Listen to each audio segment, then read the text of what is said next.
9, so we'll begin because we've got there's quite a lot of bits on the agenda this morning that we need to cover. So good morning and welcome to the Linlithgow Local Area Committee meeting of West Lothian Council.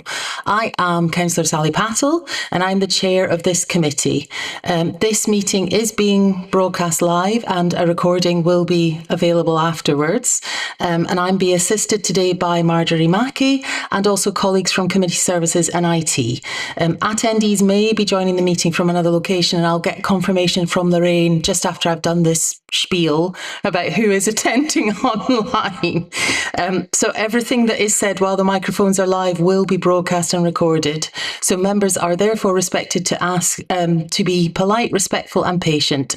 And there is more information, including a privacy statement about meeting arrangements on the Council's website.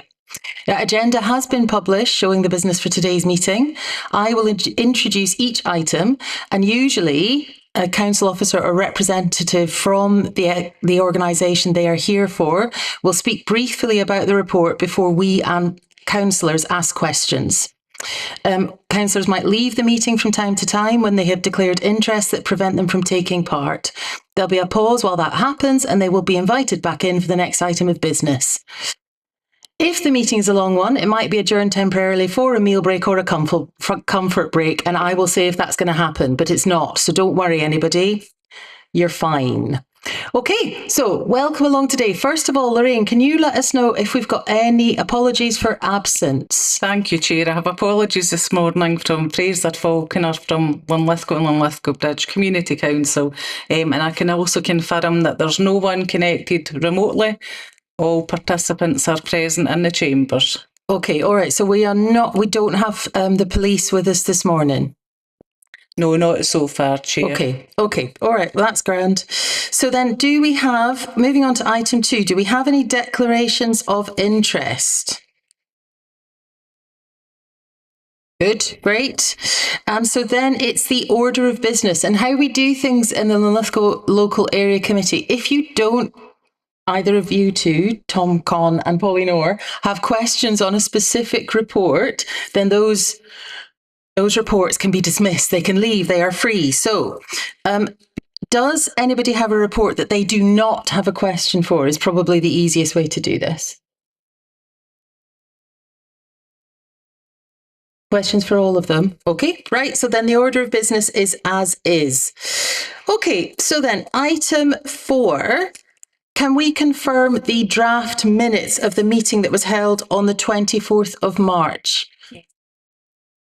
Happy with the meeting minutes? Right, fantastic. So then we are moving very swiftly on to item 5, and I would like to very much welcome Anne-Marie, Patricia and Michael along to the council chambers today, and you're going to give us a presentation from Sinclair Academy, which we're really looking forward to. So welcome along. Thank you very much for coming.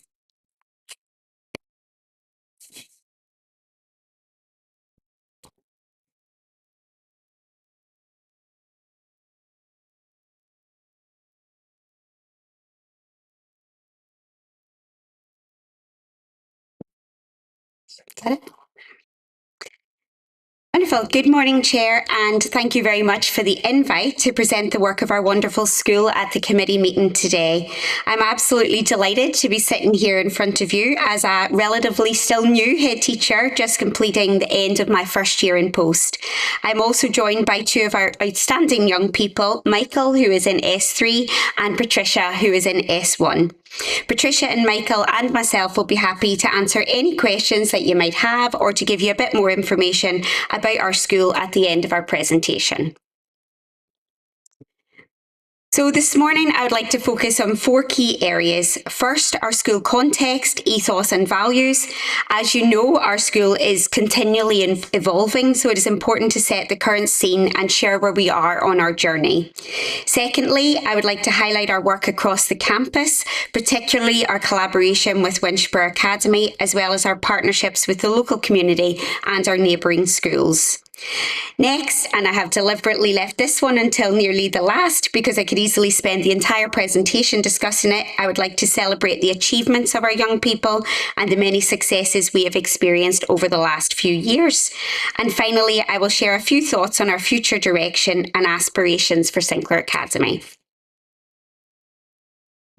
So as you know, we are now in our third year since opening in August 2023. We currently have 282 pupils from across S1 to S3. For staff and pupils like Michael, who have been with us from the very beginning, the school is now starting to feel wonderfully busy compared to that first year when we only had 80 pupils wandering around. We currently have 17 full-time teachers and 3 principal teachers, and we look forward to welcoming additional staff next term as we continue to grow. Our cluster includes 3 primary schools spanning Winchborough, Broxburn and Linlithgow. Each year, our school community continues to expand, and next session, we are excited to welcome almost 100 additional young people from 10 different primary schools across West Lothian and beyond. Current projections suggest that our role will grow to almost 500 pupils by 2027-28. We are incredibly fortunate to learn and work within this outstanding new building and campus. The open plan design of our school creates exciting opportunities for collaboration, innovation, and creative approaches to learning and teaching. We also benefit from excellent facilities within the school itself, the Excite sports facilities, and our extensive outdoor spaces, giving our young people the freedom to learn both within and beyond the classroom. Our grounds are not home just to our pupils, but also to the wider community and local wildlife. And we are currently even hoping to attract some swifts to our campus following the installation of the swift boxes to the building during the Easter holidays. We are an incredibly proud Catholic school with faith firmly at the centre of everything that we do. We strive each day to live out our 4 values of aspiration, mercy, integrity and service, while honouring the life and work of our patron, Margaret Sinclair, through prayer, devotion and service to others. This year, we have worked closely with the Margaret Sinclair Society, learning more about our patron and supporting the work of the Society during her centenary year. Our chaplaincy group is made up of young people of all faiths who are committed to putting their faith into action through service to others.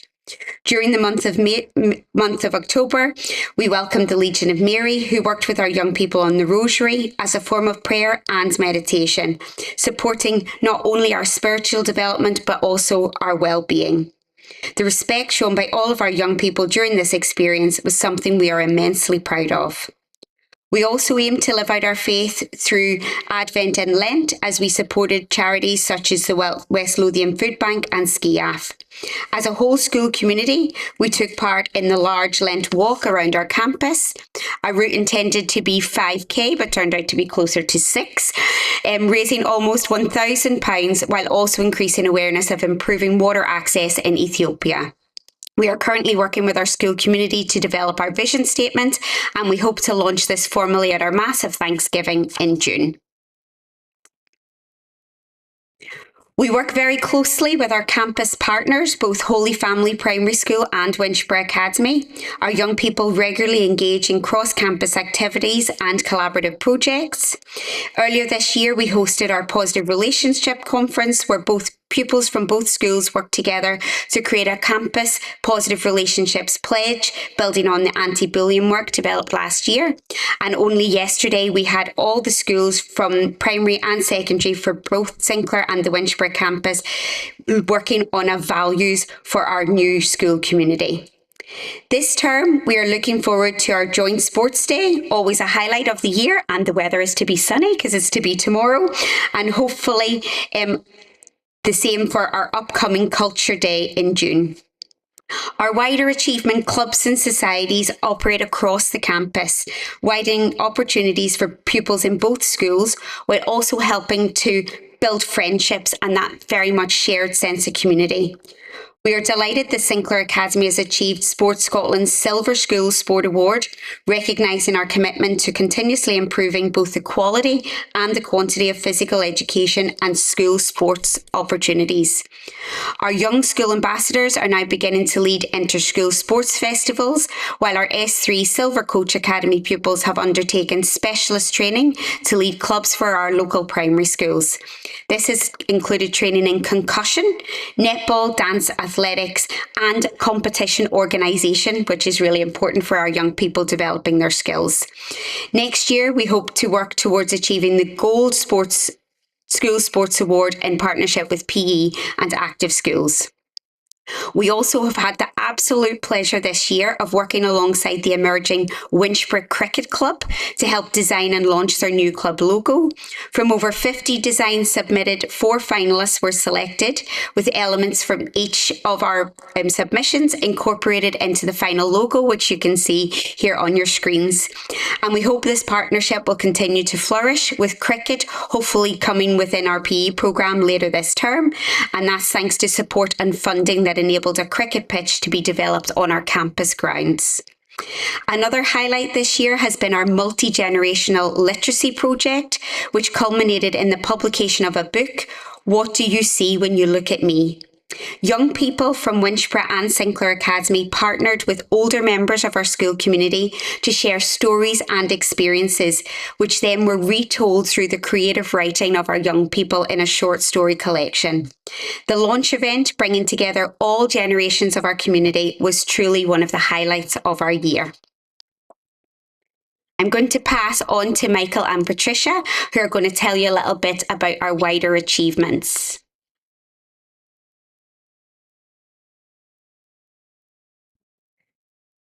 We were incredibly proud to achieve our Rights Respecting Schools Gold accreditation just 2 years after opening, which shows that children's rights have been embedded within our school community from the very beginning of our journey. We are particularly proud of the feedback received during the accreditation process, which highlighted that children's rights were evident in all interactions across the school and that there was genuine commitment to ensuring rights remained at the heart of decision-making and in all our relationships. There was a special mention of the strong relationships between the staff and pupils, and that everyone felt safe, respected, and listened to at Sinclair Academy.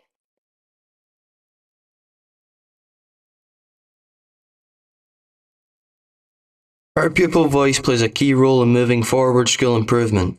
Already this year, the young people of Sinclair Academy have helped shape the development of our Sinclair Standard, our learning and teaching strategy, our positive relationships pledge, and most recently, the West Lothian mobile phone consultation. We also have lots of opportunities to develop our leadership skills, and because there are no seniors, we get to lead assemblies, prayer services, and lead school concerts, and even come along to events like today. We have also celebrated numerous sporting achievements this year, from our girls and boys football teams to our pupil-led dance group, which received recognition at the West Lothian Active Schools competition thanks to the choreography of S3 pupil Isabella. We have also had great successes in athletics and most notably netball. In March, our S3 netball squad won all of their matches to become West Lothian S3 netball champions in a mixed competition featuring boys and girls, making us really proud. Although we are still a small school, our school is ambitious in ensuring that we all have access to the same opportunities as pupils in much larger schools. We are asked every term what clubs we would like to have, and already in this academic year, we have introduced Crochet Club, Futsal and Badminton. We are really thankful to all of our teachers at both Sinclair and Winchbrook Academy for making these opportunities available to us. Thank you to Michael and Patricia. As we look forward to the near future, our staff and our young people are preparing for our first Qualification Scotland exam diet. And Michael will be one of our first pupils to be sitting those next year. Our staff have been working closely with colleagues both within our own school and across West Lothian to ensure that we are learning collaboratively and that we are fully prepared for this important milestone. We are committed to building upon our successes, continuing to raise attainment year on year while delivering the highest quality learning experiences for our young people. At the heart of this is our commitment to professional learning and to well-being. This year, we were honoured to receive the Promise Award, the first secondary school in West Lothian to achieve this recognition. This reflects our commitment to being trauma-informed and understanding the diverse needs of the young people in our care, particularly those who are care experienced. Our staff lead professional learning across the campus, learning from one another and sharing effective practice in learning and teaching. Above all, we are committed to getting it right for every young person by ensuring their rights, their well-being and their future aspirations remain at the very centre of all the decisions we make. I feel incredibly fortunate to work alongside such a dedicated and values-driven staff team who work tirelessly for the young people of Sinclair Academy. I hope today you have got a sense of the opportunities, the achievements and the aspirations that define our school. Thank you, and we would be happy to take any questions or follow-up that you may have. Thank you so much for that. And thank you to Patricia and Michael. And Michael, best of luck next year. It's very exciting that you're going to be in the first cohort, the first ever Sinclair Academy pupils to have taken any exams. I think that is brilliant. It's such a good story. Also, as somebody who has swifts nesting in their eaves, it is amazing. So I very much hope that you get that opportunity because they're just fascinating to watch. They're brilliant. Okay, so I'm just going to open it up to questions. Councillor Kong, Councillor Orr, questions? Oh. Thanks, Chair. I was at the Sinclair Academy and the Winsborough Academy regarding the Swift boxes, so I met some of the pupils and yourself, Anne-Marie, there, and have to say that the enthusiasm of the pupils who I met and participating and getting a photograph taken was, well, probably more than the adults who were there. I'm a bit concerned about your Winsborough Cricket Club, though, with the flaming ball. I don't quite think I want to be in that team if that's what's coming down at me. But on a more serious note, the mobile phone consultation, your participation in that, as an old fogey, what's your views as pupils who are involved in modern technology? Are you for any sort of restrictions on your use of mobile phones in school? I would personally say that it's essential for our learning. It helps us a lot every day. A lot of our teachers use it as resources, and they put everything on Teams, which makes it accessible at home as well. And it means that at school, it's just for folk that struggle with writing, they can use the phone to read stuff off. So you see it as a tool that helps you rather than something that can be abused by certain individuals. Yeah. I'd say it's used more appropriately than not. Yeah. Patricia, do you have a view? I think that we should be able to use devices in school because, as Michael said, we use it for Teams and we use it for homework. And it can sometimes just be easier to, for example, upload homework and things. So sometimes it can be easier to use devices. And I think that many people use them appropriately. Yeah, thank you. Thank you, Chair. Okay, super. Right, I just wondered what your full capacity will be because you've got 282 at the moment. So what's the eventual full capacity of the school? 660 pupils. Okay. So we are projected to be at full capacity by 2030 to 31. Okay. And you say at the moment you've got 10 primary schools feeding into your... Well, we have 3 cluster primary schools, but this year we have young people coming to us from 10 primary schools. So like 1 or 2 different children coming from primary schools in local areas, children who are moving into Winsborough or surrounding areas, and for families who have made a choice to send their children to Sinclair Academy. Okay. All right. Well, I didn't have any further questions. Did you have a comment or anything? Okay. Well, I just wanted to say again, thank you very much for taking the time to come along today. It's it seems like you've got such a brilliant school spirit, and it's great to see young people being so engaged, not just in their schoolwork, but in the community around them as well. I think that's a brilliant thing to see. So thank you very much again for coming along today. Thank you for having us. Thanks. Oh, and you don't need to stay. I mean, you can. Okay. But you don't. I mean, they're very excited about getting back for PE and English, wasn't it? So it's a lovely day. Exactly. I might suggest that sitting in the civic centre is not the best use of it. Thank you very much. No, thank you. That's lovely.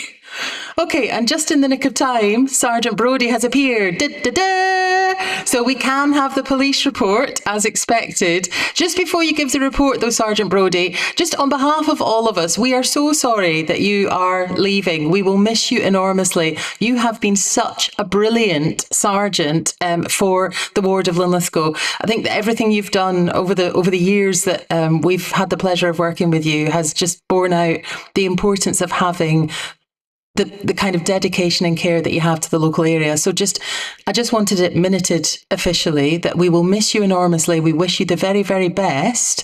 But thank you very much for everything you've done for the community over the past few years.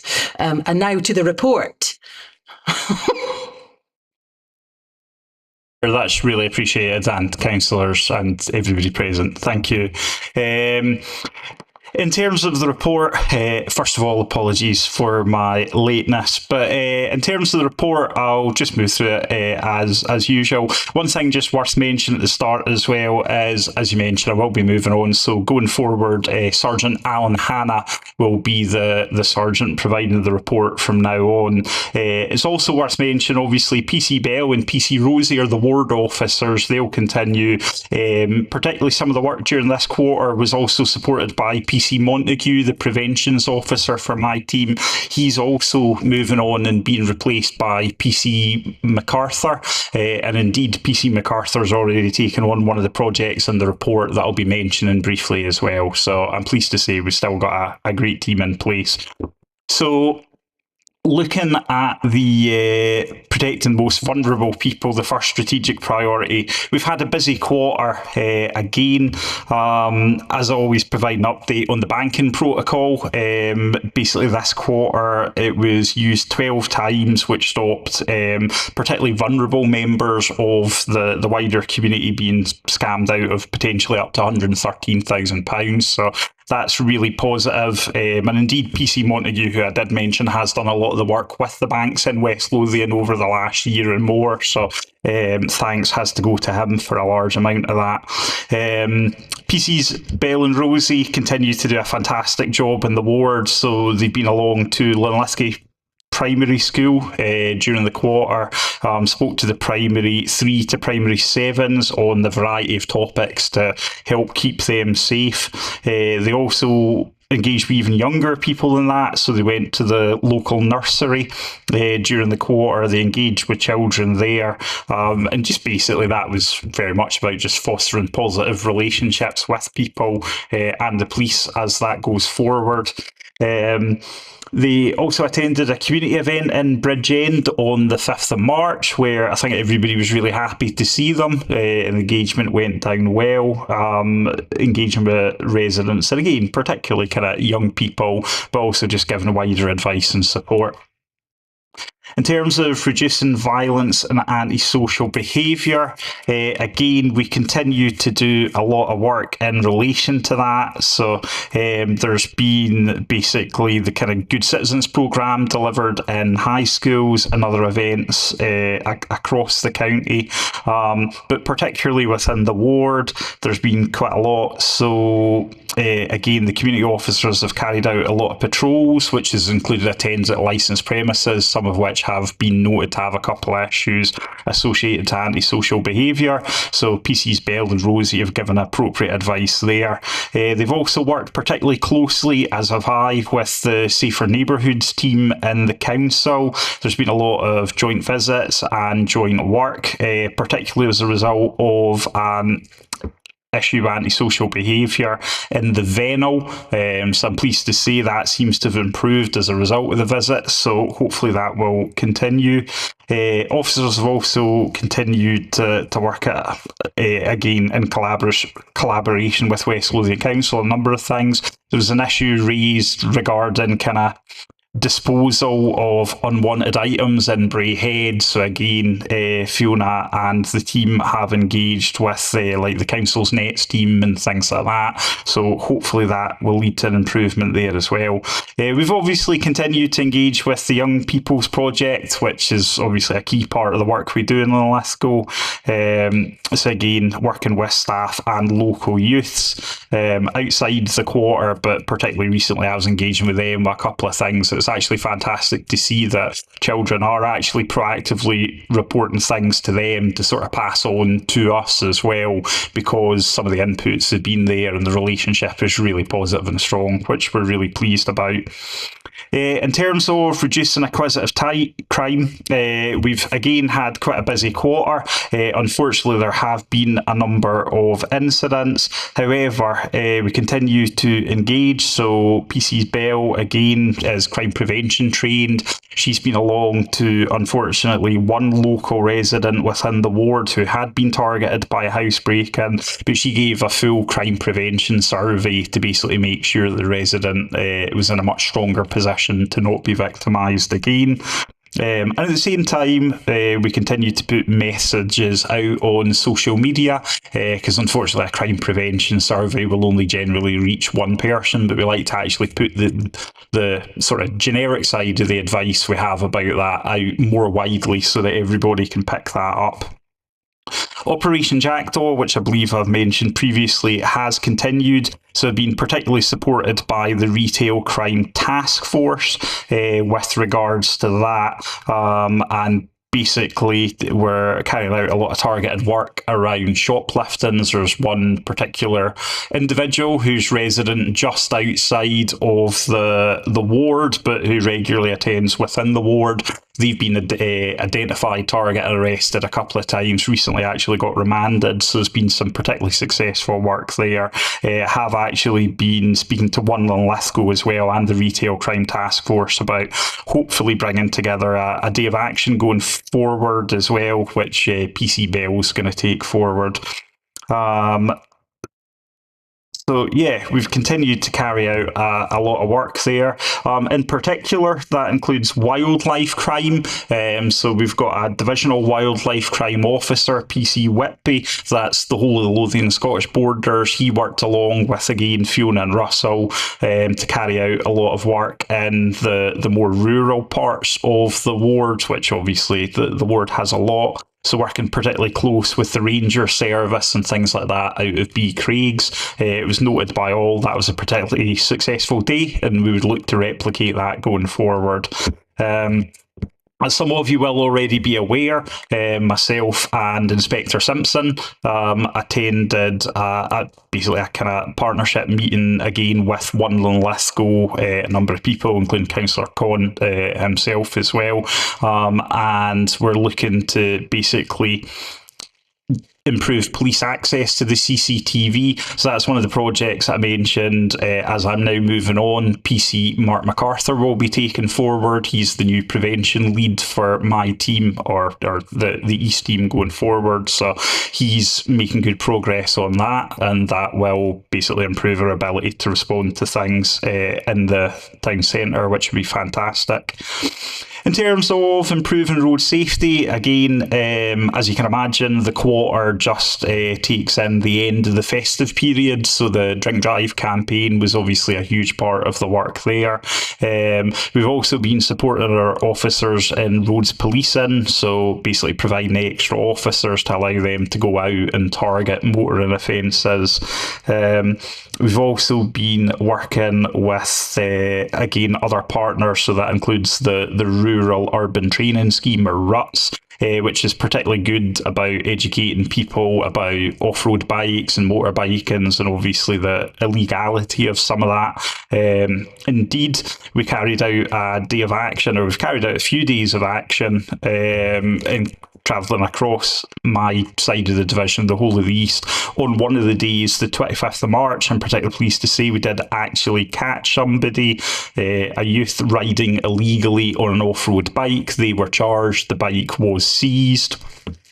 We've outside the quarter, but we've actually had a few more days like that recently. I don't know if you've seen social media, there was one went on just the other day outside the ward, but it just goes to show we are highlighting the positive work we're doing with regards to tackling off-road biking, because I know that is a particular concern and complaint from the local community. We continue to focus on parking in the town centre. We gave out 5 fixed penalty notices during the quarter for a variety of offences, including both yellow lines and disabled bays. In terms of the next strategic priority of tackling organised crime, we've done quite a lot there. A former member of my team's now the counter-terrorism and liaison officer for the whole of G Division again, so Lothian Scottish Borders. He's been doing a lot of work with local businesses that do any sort of contracting in relation to the defence industry, if you like. So he's done a lot of work at the various industrial estates, which we obviously also have within the ward as well, just providing local businesses to keep them safe from a variety of different things. We've worked with West Lothian Council, again, the Trade Standards Department. We've been targeting places selling illegal vapes, illicit tobacco, and that work is very much ongoing. PC's Bill and Rosie again have also responded to different areas of the ward where there's basically been reports or concerns raised about potential drug dealing activity or drug related activity in parts of the ward. The officers carried out patrols, carried out as many proactive inquiries as they were able. They were unable to detect any offences. But again, they'll continue to pay attention to that. Overall, just in summary as well, the antisocial behaviour figures for the ward were 25 total, which obviously is approximately one every 4 days, every 3 to 4 days during the quarter, which, particularly considering that included some of the end of the school holidays, I think is actually quite a positive number. But I'd be happy to take any questions on the report. That's brilliant. Thank you very much, Sergeant Brodie. Okay, councillors Orr and Con, any questions? Okay, yeah, on you go. You need to press the thing, me. Oh, press that. Forgetting I'm in a different place today.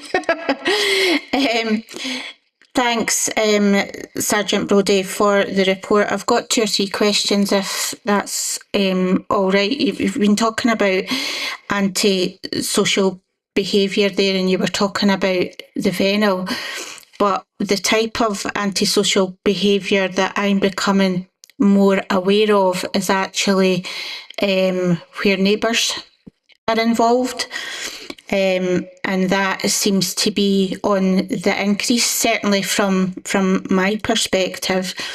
A lot of the work that we do there is obviously focused on the perpetrators and trying to encourage them to stop. But what support, if any, does the police provide to the victims? Because obviously they're living with it every single day. Certainly, we're always happy to meet with people making reports of issues in terms of neighbour disputes.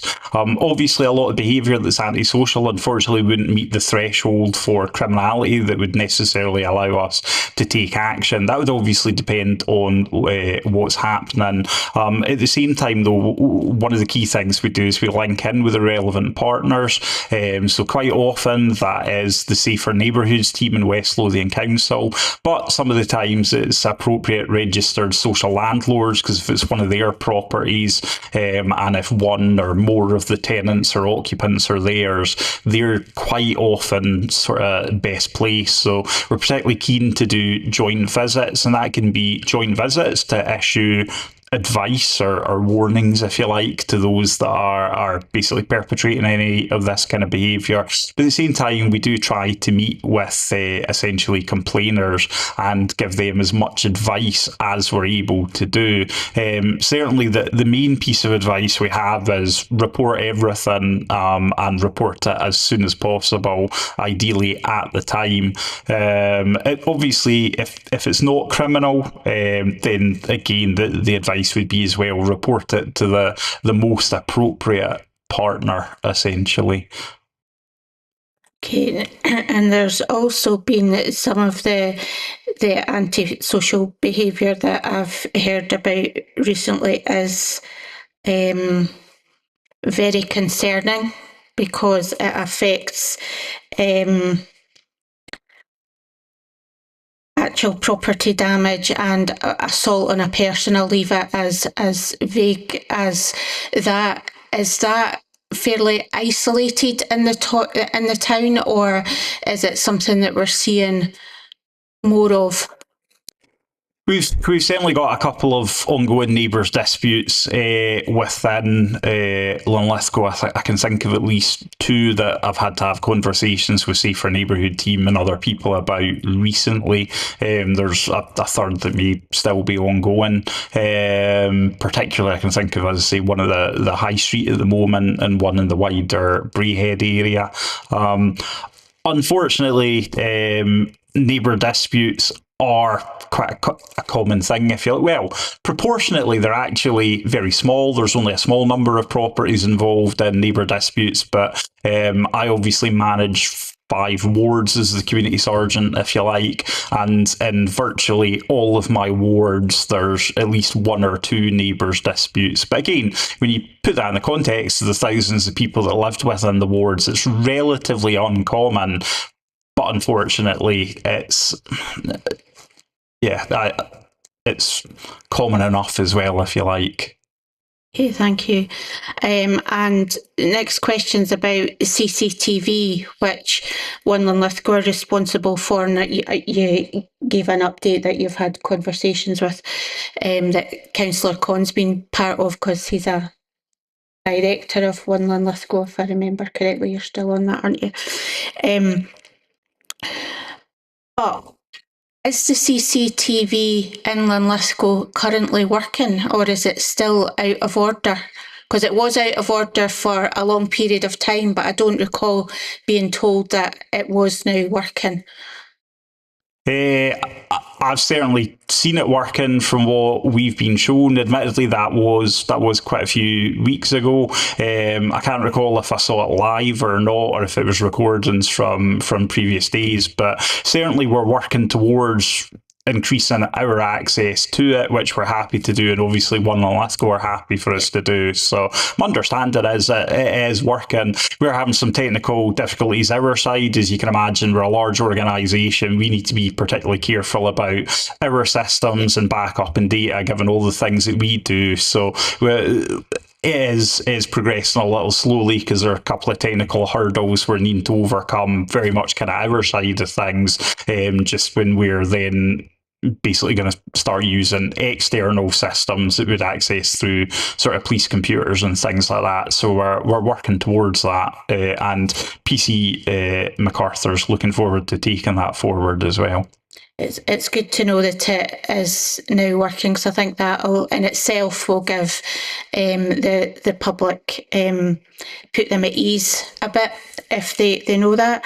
And final questions are just around the table on the back page, which is just the number of crimes, which seems to be increasing quite significantly. If I remember last quarter, I didn't have time to look at it, unfortunately, but there had been an increase in total crimes reported in that as well. Are we seeing a greater number of crimes being reported because people are more confident, if you like, to report crimes, or that the method of reporting is easier to understand to allow them to do that, which would mean that it's not necessarily, or is it a genuine increase in there are more crimes being committed, or is it's maybe more flatlined, but we're just seeing more people doing it and reporting it, and that's what we're seeing this inflation in figures is? It would be good to understand that.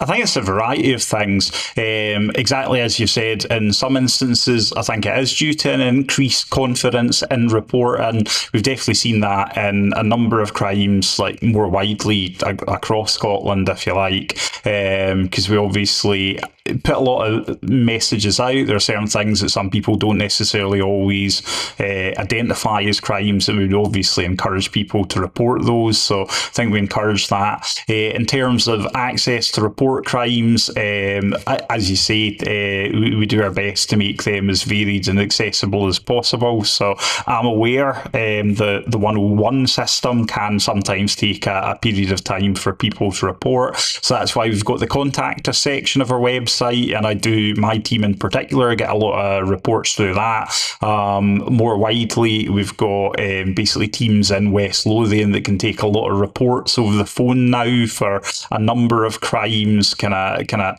things that aren't immediate and ongoing, the kind of things that maybe once upon a time somebody might have attended a station to report. And we do obviously still have the station assistant at the front counter in Linlithgow, but we've got basically officers based at Livingston that actually now quite often will phone people to take reports of some crimes remotely, so they can get put straight out to an officer and be allocated for them to take forward. The other thing is the proactivity of the work as well, because some crimes are essentially, they're only recorded if they're detected. So for instance, generally speaking, careless driving, people who are found within places that shouldn't be, and the inferences that they were there to steal, possession of drugs offences, they're only crimes that are recorded once they're solved, if you like, once we've actually detected and identified the crime at the time. So actually an increase of crime volume, particularly when it takes into those offences, actually just highlights proactivity to an extent and can actually be a positive. Just another couple of quick questions, hopefully. Do the police keep statistics as to whether the perpetrators committing a lot of these crimes are local people from the immediate town as against from the county or out west? In terms of most crimes, that data would be available. So if you like, every crime report contains details of who's committed the crime if they're charged and things like that. So people would be able to drill down on that data. I'm not aware of us keeping those statistics for the majority of crimes. However, as I mentioned, there was the retail crime initiative. That was one thing we were particularly looking at. We were looking particularly because some of the thefts within West Lothian, more widely, not including Linlithgow so much, more the shopliftings down the town centre of Livingston and things like that. Some of that was being perpetrated by people who have travelled outside, came into Livingston to shoplift and then leave. But we have noted our own recidivist offenders, particularly for shoplifting West Lothian. So as the PC MacArthur, who's not been with the team very long, did quite a bit of work to actually get him charged and remanded with a number of offences, which has actually impacted the ward. So yeah, when it comes to certainly large volume crimes, we do know who our repeat perpetrators are.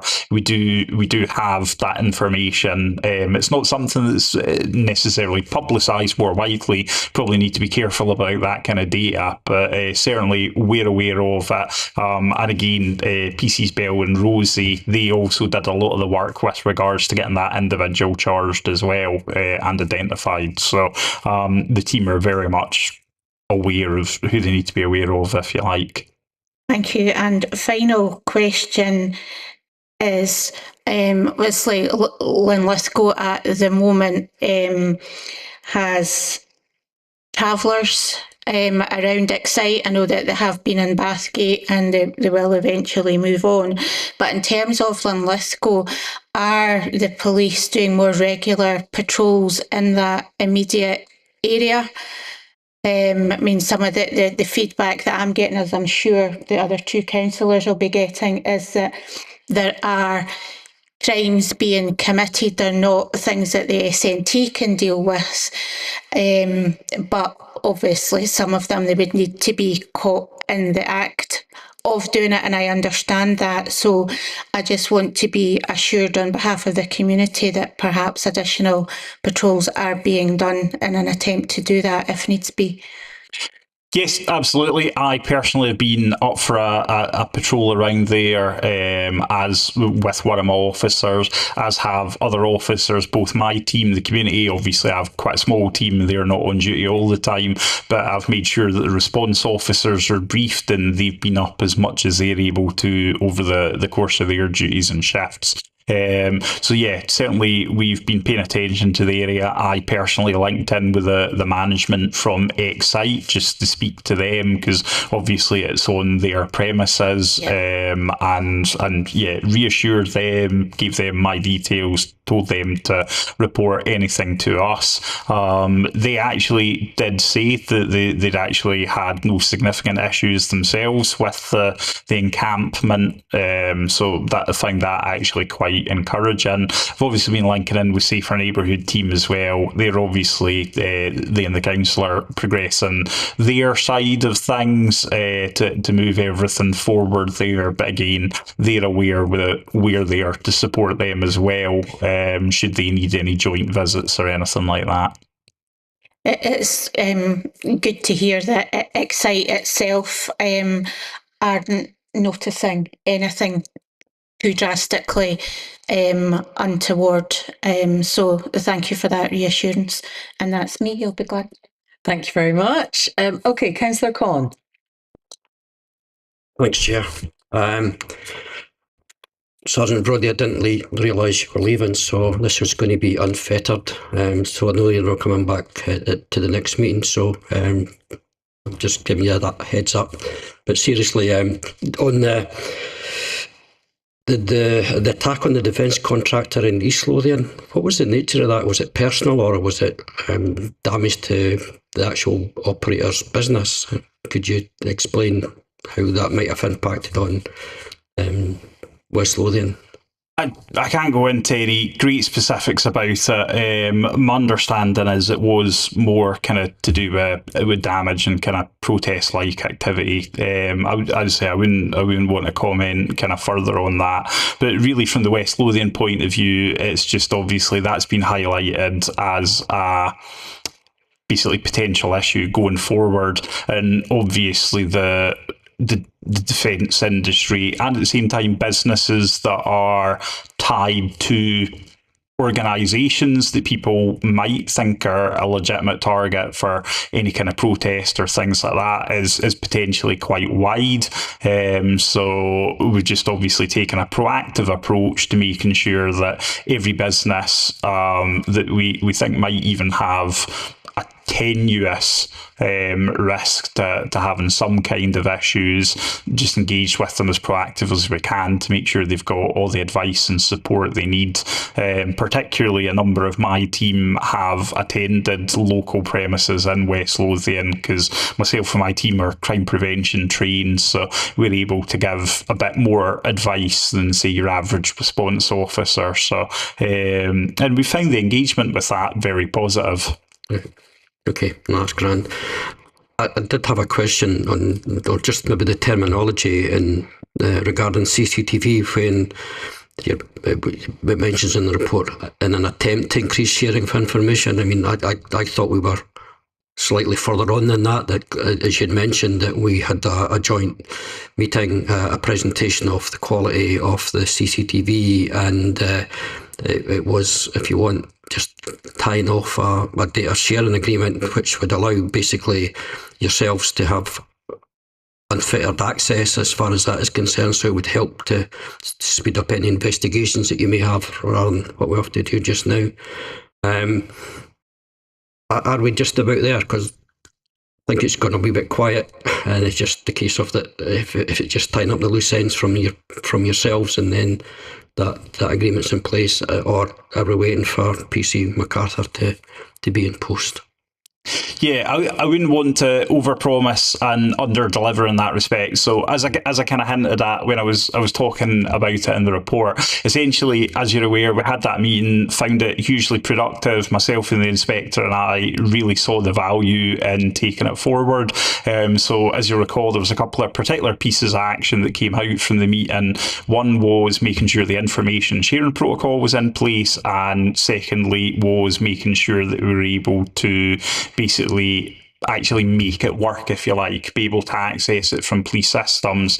The latter part has proved slightly more challenging than initially hoped. However, I just have to highlight, again, we're a large organisation. We've got an almost innumerable number of systems that obviously have lots of protections in place to make sure that our data is never compromised or attacked by using kind of third or second party systems. As we've all seen over the last few months in the national press, some of the major UK organisations unfortunately have suffered attacks and things like that. And so and given the particularly sensitive nature of our information, we've needed to be really, really careful around that. So PC MacArthur is taking that up with our IT side of things. The information sharing protocol, I think you were maybe involved in some of the emails backwards and forwards. We've basically got the information we need for that. We have written a draft of that. Unfortunately, there would be no point in having that approved and finalised if it transpires that we're not able to actually electronically share the data, because we need to get over the kind of electronic technical hurdles, if you like. But PC MacArthur is very keen to take that forward as far as it's possible to take it forward. And certainly we as an organisation, or certainly myself and Inspector Simpson, really see the value in it. We're keen to take it forward. But I suppose to put into context as well, our IT department do a lot as well, because again, they've got all those systems to maintain, and there's obviously 32 local authorities across Scotland, lots of individual towns and wards within that, so they can only dedicate so much time as well to kind of individual projects from local areas and things like that. But we are keen to push that forward. I can't make any promises about when or how long or exactly how problematic the challenges would be to overcome. All I can continue to say is we genuinely are very keen to get that done, and will push it forward as far as we're able. Okay, right, thank you. Mention was made about travelling people in the encampment that they currently have in Linlithgow, and I can understand the frustrations of local residents, but clearly there's a process that needs to go through. Although I understand today at 9:30 we had a hearing before the sheriff. I don't know if we've heard the outcome of that, but clearly it's part of the process. So hopefully issues which have been identified locally will resolve itself on that. So, and you would be part of that end process. If required, we're always happy to be. So I mean, I've been involved in the last year. I can think of a couple of different evictions, one related to members of the travelling community in Livingston, but also one related to more local residents in Bridgend, as you'll remember. So obviously the legal process would be, it's up to largely the council or the landowner to obviously secure the powers via the sheriff. The sheriff officers would be responsible for the enforcement, and there have been evictions where we've went up to support them, as in the two I've just highlighted. But my understanding is there have also been evictions where they've been quite happy to do it themselves and not had any need for us. And at the same time, some of these encampments as well, as soon as the paperwork's actually came through, some of them have left voluntarily of their own needs, own will, if you like. So again, it will very much depend on what the council need from us and the sheriff officers. Certainly I and my team are happy to support them as much as we're able, again, just as we have in the past. Okay, right, thank you. So yeah, no, that's great. Thanks, Lee, for that. And wherever you're going, I wish you well, and thank you for everything you've done for our communities in the time that you've been involved. Thank you very much, Councillor. Okay, that's lovely. I just had the one question, which was about speed traps and monitoring and whether that is still a regular thing that is happening in the ward, because we do continue to get reports from particular black spots, including Newton and the Blackness Road in my ward. And it was just whether there are still regular speed trap monitoring exercises happening. Yes, so PCs Bell and Rosie are out as much as possible within the ward. My team more widely are. We did, because I've had a few changes in the personnel in my team over the last sort of years. I think you probably noticed from previous reports and things like that. So there's some people that have joined that haven't had the speed gun training, as we kind of call it. So we've made arrangements for that. Similarly, actually, one of my officers, PC Drummond, is going to be taking the lead for kind of road safety for the east side of West Lothian from a community point of view. The ward officers will still have kind of large responsibility for it, but it just means that that officer will be able to kind of specialise in that a little bit and share best practice. So I think going forward, we're definitely going to see more of that. Certainly PC Drummond's been linking in with her roads policing colleagues quite a bit already. It was actually her that was pulling together the speed gun training. So yeah, I'm sure under Sergeant Hannah you'll start to see even more of that as well. Okay, that's brilliant. Thank you again, Sergeant Brodie, and for everything. And we wish you all the very best. Thank you. Thank you, Chair. Yeah. Okay. Nice to see you. Oh yeah. Go. Oh, sorry. Sorry, I just again, really more of a comment. I wanted to thank you for all your hard work in the ward and the community over the past 4 years that I've known you, for all your support and signposting and all the rest of it. And I think today we've really made you work hard for your last Linlithgow LAC. But I know that quite often our Linlithgow LACs we like to have photographs and pictures. And I've got one just to finish it off with of an incident that I've got of last night that you can have a wee look into. So I'll just share it with you.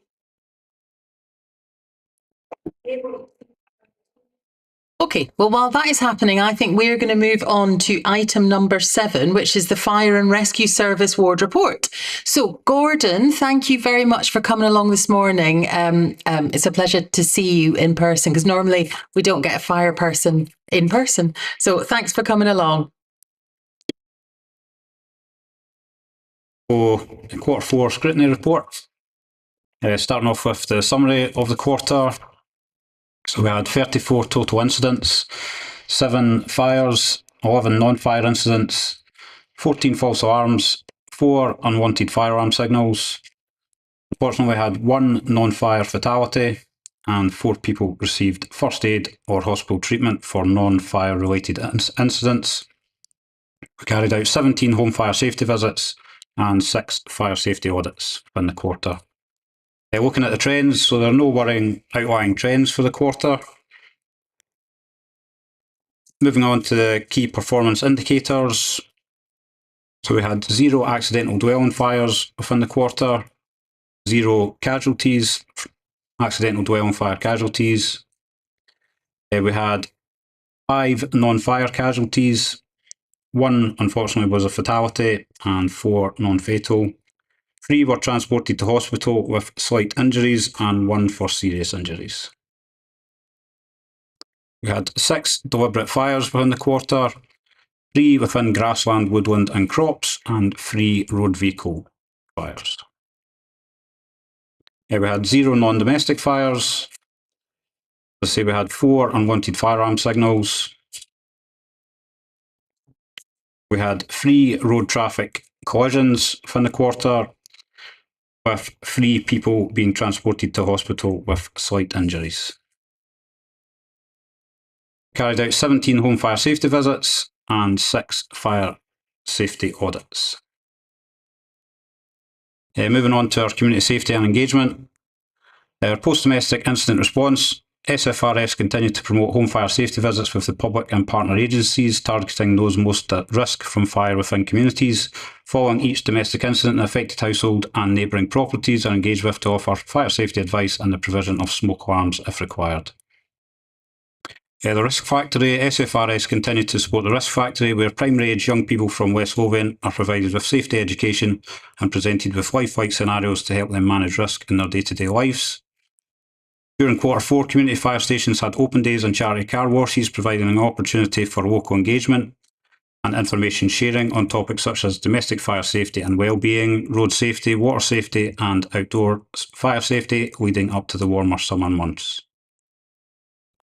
Work with the elderly. Working in partnership with Bell Housing Association, SFRS delivered safety advice to elderly residents on topics such as home fire safety, electrical, carbon monoxide and road safety.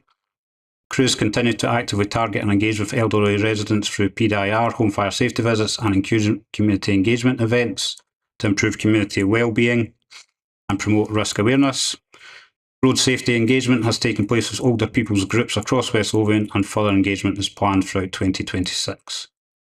Good Egg advanced car seat training was undertaken by members of the Community Action Team. SFRS have and will be targeting our elderly residents with caring responsibilities for young children to ensure car seats are correctly fitted and compatible to their vehicles. Young people domestic fire safety and outdoor fire safety talk was undertaken at Linlithgow Primary School. We also attended a careers event in Linlithgow Academy and West Lothian College, offering advice on the different roles within the fire service and how to apply. Risk recognition training. SFRS have attended staff development sessions within the West Lothian area, providing risk recognition training to staff from NHS, social work and housing for employees that work within people's homes to assist them in identifying safety risks. Primary 4 children from across West Lothian were given fire safety advice and carried out practical fire skills at a sustainability week at West Lothian College at the beginning of March. And the fire setters interventions. Members of the Community Action Team carried out fire safety support and education interventions with young people identified as being involved in deliberate fire setting within West Lothian. That concludes the Q4 report and I welcome any questions. Thank you very much, Gordon. Okay, councillors Con and Orr, any questions?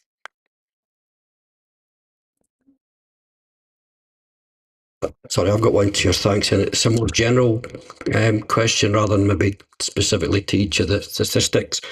Given the concerns about vape shops, given the recent fire in Glasgow and what seems to be a prevalence of vape outlets, it now seems to be every shop is selling something plus vapes.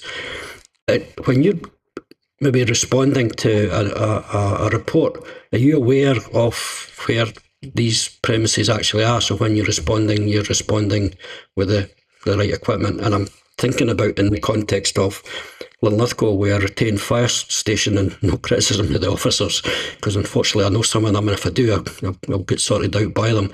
But on a serious note, that their experience to go out and deal with that eventuality, given the situation that happened in Glasgow. Yep. So the vape shops have been identified as a risk within our communities. I know a lot of work has been undertaken by our fire safety enforcement team, working with our partners in Trading Standards and Police Scotland to identify premises. That information is then shared with crews through our operational intelligence systems that we have on each appliance. We have notices that go out to crews, so including the crew at Linlithgow, they'll be that information will be available to them and sent to them with local risks. Also, the training reflects that. The training carries forward, so it's changing all the time. Best practice when that comes out, crews are informed. So yeah, the crew at Linlithgow will certainly be aware of that, and obviously the fire safety enforcement team, as I mentioned, will identify premises within the local area and pass that information on. There has also been a national campaign looking at more the kind of safe disposal of lithium-ion batteries, including vapes, laptops, mobile phones and stuff. I believe that's ongoing at the moment. Yeah. Right. Okay. Right. Thank you. Thank you very much. Councillor Orr? Just a couple of quick, again, kind of like general questions. What is the most common reason for a house fire now? Can you tell me? It'll still be cooking appliances, so unattended cooking, what's left on the cooker, etc. That's I don't think we've had any this quarter, but certainly the other areas, it's certainly the most common. Would be the most common. Cooking appliances. And the other question was just about in terms of vehicle fires. Are we beginning to see more vehicle fires a result of us having more electric vehicles on the roads? Again, a bit like the vapes, because it's batteries combusting. There's certainly not been a big increase. I've just recently came off operational. I've never actually attended an electrical fire, so car fire. So it's certainly, again, as I say, with the lithium-ion batteries, it's a risk that we're aware of. We've got new training packages in place. It's not something that's very common. I would say the majority of car fires are still petrol, diesel cars. Perfect. Thank you. That's me. Okay, and I just had the one, and again, it was about non-domestic properties that sell products that contain these lithium-ion batteries. So can you just explain, just briefly, what are the statutory regulations that the Scottish Fire and Rescue Service have? Do you inspect these annually? Is there like a legal register? What is it that is your responsibility? And so then what would fall to the council and trading standards? I'm not sure about the legislation. I can certainly get back to you on that. That'd be great. Yeah, but certainly our fire safety enforcement team go out and do fire safety audits. I'm not sure about the legislation of regarding the requirement of these premises to have a fire safety audit, if you kind of know what I mean. So I do, yeah. Yeah, so I'll look into that and get back to you. Is that okay? Yeah, that's fine, yeah. Fire safety enforcement team, obviously, I'm not too clued up on that, to be honest, but I'll certainly get that information to you. Oh, that would be brilliant. Thank you so much. Thanks very much for coming today. And again, you are free. Thank you. Okay, so moving on then to item number 8, which is the housing. So it's over to Phyllis. And if you would like to formally announce the breaking news that's come through, you can, or you can just wait. Thank you, Chair. Yep, so as always, we will start off with our information on income collection, which is one of our main focuses of work to ensure that customers are supported to pay their rent and sustain their tenancies, and that officers maintain good income collection. And as you can see from Appendix 1, we've done that by achieving 97.6 collection rate for the ward. At the end of the financial year, there was an increase of just under £2,500 on the same period this time last year. And from the case distribution list, you can see that that's kind of a half and half split on how we monitor our arrears, both within mainstream and for those tenants who are in receipt of universal credit. So 107 tenants within our mainstream arrears increased by 5 cases, and £15,000 within our universal credit, 114 cases, which is actually reduced by 15 cases and £12,500. And what we're seeing is that with a number of tenants who are in receipt of universal credit, we're now in quite a good payment plan. If somebody has fallen into arrears, we can ask and the tenants can agree for third-party deductions, which does help create a kind of sustainable reduction within those arrears. So overall, as I say, just under £2,500 increase, which is quite good given the continued financial climate, and a reduction of 10 cases. And also, as you can see, predominantly for both mainstream and universal credit within the case distribution, the majority of those arrears are all under £500. So, manageable balances that we can continue to support our tenants with. There was no sequestrations and no sequestrations for the within the ward as well. In terms of our letting homes, so void and letting activities delivered collaboratively and requires partnership working across housing ops, housing need and building services. It continues to be a critical service that we need to provide given the ongoing housing emergency. And as you can see, for the quarter January to March, we let 19 properties within the ward. There were 16 new voids received, and at the end of the reporting period there were 26 void properties. It's 16 more than the same period this time last year, and there were 3 properties that were within our policy void. For the full year to date for the ward, there was 50 properties let overall and 58 new voids received from the service from outgoing tenants. As you can see from Appendix 2, the average relet time was 75 days for mainstream. There was no temporary accommodation let within the period. For all voids let, it was 65 days average relet time for mainstream and 48 days for temporary accommodation. For all wards across West Lothian during the period, the main points to note were that there was 255 properties let, 301 new properties were received into the service from outgoing tenants, and at the end of the reporting period there was 491 void council properties in all wards. That's 186 more than the same period this time last year. And for all wards from 1st of April to the 31st of March, there was 1,059 properties let. That's 289 less than the same period last year. So 1,303 new voids were received from the service from outgoing tenants, and it's 43 less than the same period this time last year. So we continue to work hard on that. We also make sure that any customers who come looking to us for new different housing, whether that's, you know, a bigger size, smaller size, whatever their situation is, we provide housing options advice to make sure that people are getting as wide a range of housing information and housing options as possible. There are a number of registered social landlords in the area, so we just really need to make sure that everybody gets as much information as possible to maximise their housing options. Within our capital investment, as you can see within the area, there's various works ongoing for kitchen and bathrooms, window and door replacement, roof replacement and ongoing rack work within the ward. And also new supply, so we had our 50 new properties at Deanburn, so all the tenancies there are let and the tenants are settling in well, and there was a small development at Beeld Housing as well. For our tenant engagement, as you can see, we undertook some social media engagement over the period. So previously we had 200 members within our Facebook page, and that's now increased to over 600 tenants. That helps us deliver messages in different ways. Obviously, we heard from the young students today about their use of technology. So again, we're using that as well.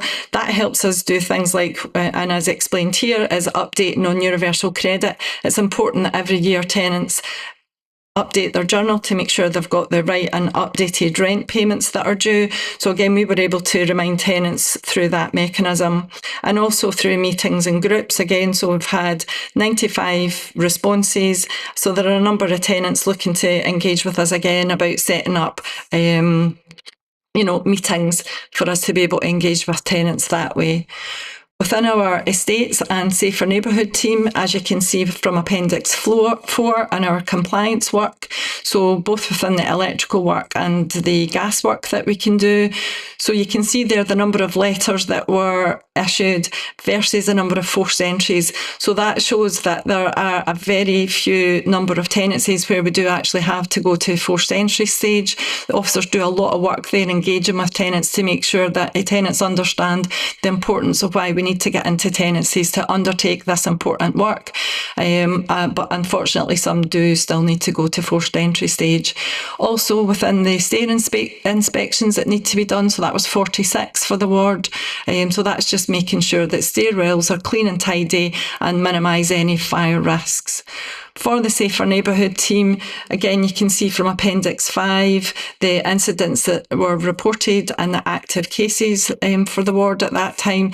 So again, really just the work that's undertaken with the officers, engaging with the area housing teams. You've also heard from Sergeant Brodie as well about the work that we do and trying to address antisocial behaviour and work with anybody who comes to us with reports and undertake the investigations and any work to try and resolve the issues that we've got. And I'm happy to take any questions. That is brilliant, Phyllis. Thank you very much.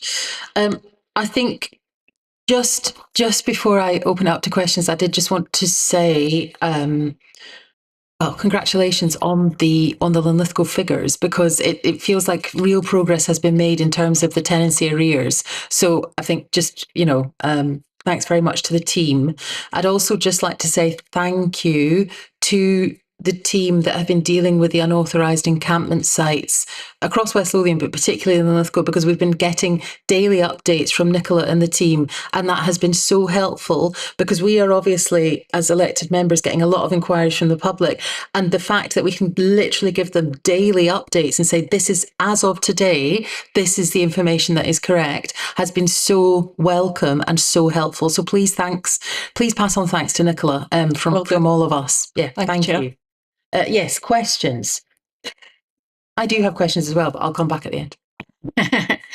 I've got 2 or 3, Phyllis, but I'll try and group them into subjects. So the first one is really about the voids.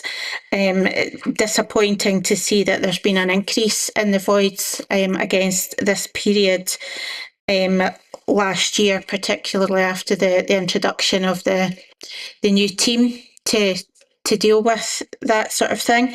Is there any particular reason why we're seeing a hike in the voids again, and what percentage of these roughly are category 3, which may mean that they're sitting void for that wee bit longer because they'll take longer to get repaired? Yeah. Thank you for that question. I can certainly find out how many are falling into the category 3 band. That can happen for a number of reasons. So that could be death of the tenant. The tenant might not have any family members or anybody to help. So sometimes we can get properties back that are full. Unfortunately, that's, sad reality. Some things that can happen there. Sometimes we can have abandonment, so we would have to deal with that as well. So that can take a while to deal with. And sometimes properties are a bit older, maybe require a bit more work. So there are various reasons why properties might take a bit longer than others for it to come back. In terms of actual turnover, again, that can happen for a number of reasons. People moving out with the area, or just moving on to other properties. So there's no sort of one singular reason why any of these issues or reasons would occur. Okay, thank you. Next question is about the new supply, the build ones in Linlithgow. Are we any closer to these being able to go on the register yet? I know they were waiting on a habitation certificate to be done or something like that before they could look at allocations. Chair, I'm quite happy to answer that one if that's okay. Yes, I think that we've just taken handover, or the build have just taken handover in the last week or so they should be being occupied thereafter. So that's positive. Thank you. And the other questions were really about anti-social behaviour. I'll ask you the quick question first. Does council only record anti-social behaviour against our own tenants, or include antisocial behaviour where it's private properties versus private properties, council tenant to a private property, or private property to a tenant? We'll record everything that the officers are involved in. So officers will become involved to a lesser or greater extent depending on the situation. Sometimes it could just be advice and assistance, especially where it's private properties, whether they're owner occupied or private let. But obviously it's work that we're involved in, so that takes up officers' time, so they will record that. Okay, thanks, Phyllis.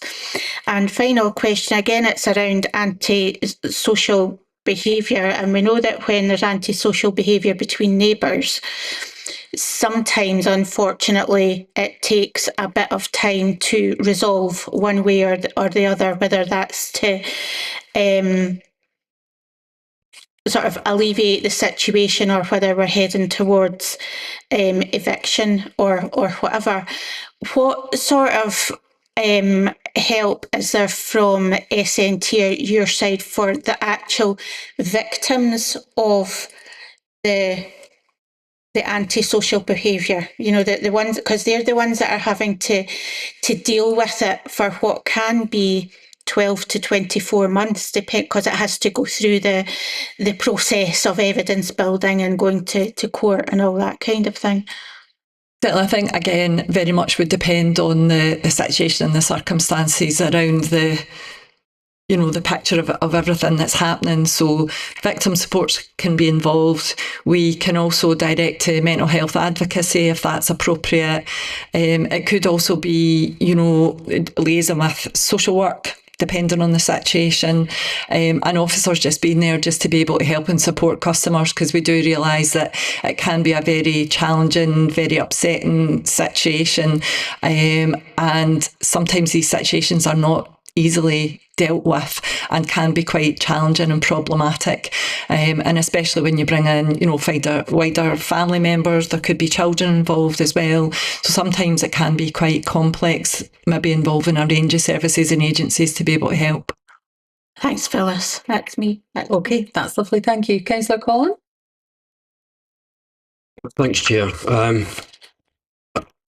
I hesitate to ask this question, but I was challenged by a member in my community, and it was a rather broad statement, which I just want some reassurance that the statement is not correct. And basically, what I was challenged on was that, is there a correlation between rent arrears and the tenants adhering to other conditions of their tenancy, i.e. maintaining their garden or conducting antisocial behaviour? I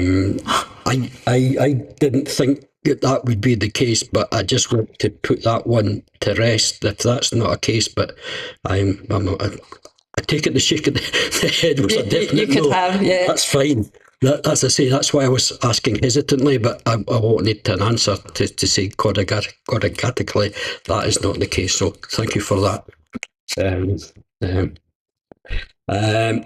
Can I just make a general comment as well, just on Appendix 3 and the list of streets and various properties within the street? To be honest, I didn't find that particularly helpful. If somebody comes and asks me if they're going to get a new kitchen and bathroom, I can't say categorically yes or no if they come and ask without following it up. So it's just to stop bombarding you with questions of is number 2, is number 5, is number whatever. So, and you may have circulated that separately, but if you have, I apologise that it's passed me by, but just seeing how it's laid out. On our website, there is a page that tenants can access, and they can put in their postcode and they will be able to find out where they are on a capital programme. I can share that information with members after the meeting. Okay. Thank you. Thanks, Chair. Okie doke. And Councillor Orr asked my question, so that's fine. You are free, and thank you again. Thank you very much. Thank you. Okay, no, that's brilliant. Okay, so moving on then to agenda item 9, and it's the service update from Nets Land and Countryside. Hello. Thank you, Chair. The purpose of the report is to advise members on the activity of the Nets Lands and Countryside Service team from the period of the 1st of January to the 31st of March 2026. So grounds maintenance completed the shrub bed maintenance and hedge cutting during this period. Garden maintenance commenced in April. Cleaner Communities Service Standard was adopted in February, and staff worked on a 4-week-long campaign to provide information to businesses and launched Trade Waste, a guide for West Lothian businesses. A Facebook campaign was run highlighting different topics from the service standards. These were fly tipping, dog fouling, table and chair permits and trade waste. There was also a successful roadside week of action as part of the Spring Clean Scotland, and the Spring Clean itself was hugely supported by West Lothian litter pickers who carried out over 400 litter picks during the period. The Urban Clean team targeted Station Road to Main Street in Phillipston, Union Road, Strawberry Bank in Linlithgow, the Venel in Linlithgow, and Edinburgh Road in Linlithgow during the period. The fly tipping information is provided in the appendix, excuse me, with the location information broken down into detail of where these incidents were. Parks and Woodland Ash Dieback programme continued over the winter, and in the area the programme was mainly around Bridgend in housing properties, and one mature ash tree was removed along the B9080 in Bridgend. There's no further work planned other than summer survey and the resurveying of ash trees across the county until the autumn-winter. The Ranger Service have been busy replacing updated map boards within the park with updated maps and warnings about lighting fires, etc. They've been leading volunteer sessions and have been progressing filming requests as and when they come in. We have a steady supply of Duke of Edinburgh gold and silver groups who are volunteering regularly in the park as part of their award. And the first official B Craigs Park Run took place in January. It was a huge success and continues to be on a regular basis each week. Ecology and Biodiversity, the West Lothian Biodiversity Action Plan. Two of the working groups, the volunteering and aquatic group, met during the period to discuss collaborative working projects and priority actions alongside receiving presentations on related topics. Open space and cemeteries have continued with routine grass cutting and weed control and seasonal maintenance. That ends the report, Chair, and happy to take any questions. That is brilliant. Thank you very much. Do we have any questions? Okay. Thanks, Erwin, for that report. I just wanted to make a wee comment about the very last paragraph on page 5. You're saying that you're processing a filming request for independent short film shoot to take place in the park, which is fantastic news. Obviously, we've had a few things happening in Linlithgow recently. Does council get any income from that at all? Did you? Yes, it depends very much on the scale of the film. So we have everything from students that come out of the local universities with no budget. And so we just have to make sure that what they do is appropriate and is not going to interfere with the running of the park. But as you'll know, we've had the things such as Lockerbie, Outlander, these types of productions where they're major screen productions. And yes, there's income that comes from these. And we work hard with those types of film companies because they bring repeat business. Once you get known to be able to accommodate them within reason, they look to come back on repeat. And so you get different scouts or the same scout working on different productions who will come back to you on a regular basis. So we do try and work hard to promote what we have in West Lothian, not just in B Craigs, but I work with town centre managers and the likes as well to ensure we sell ourselves as well as we can. Yeah. No, that's fantastic, and it helps to look after the park as well. Yes. You know, if you are getting some income back from them as well. And the only other question I had was, I don't know if you'll be able to answer this one or not, but it's around cemeteries, and it's just because I've been aware of a number of people going to visit their relatives or family and come across orange, I'm sure it's orange notices on the stones, and that is basically think it's to do with advising what you're allowed to do and what you're not allowed to do and have and stuff like that. Is that something that's routinely done? It's the first time I've been made aware of it. Is it something that's done on a regular basis? And my other question to that is, if there are rules and regulations as to what you can and can do, are we sure that people are like they know that in the guidance that they're given when they take out the lot? Or is it something that we should perhaps look at? Because obviously if they've put lots of stuff around the grave and then it can be quite distressing. So I'm just wondering if there's an avenue to tighten anything up or if it should be. Chair, I would go and get advice on that and come back with a response so as I don't get anything wrong. That's fine, Erin. Thank you. Councillor Collin? Excuse me, just one. D4, cleaner communities. Have we actually seen any improvement regarding trade waste and the presentation of commercial bins?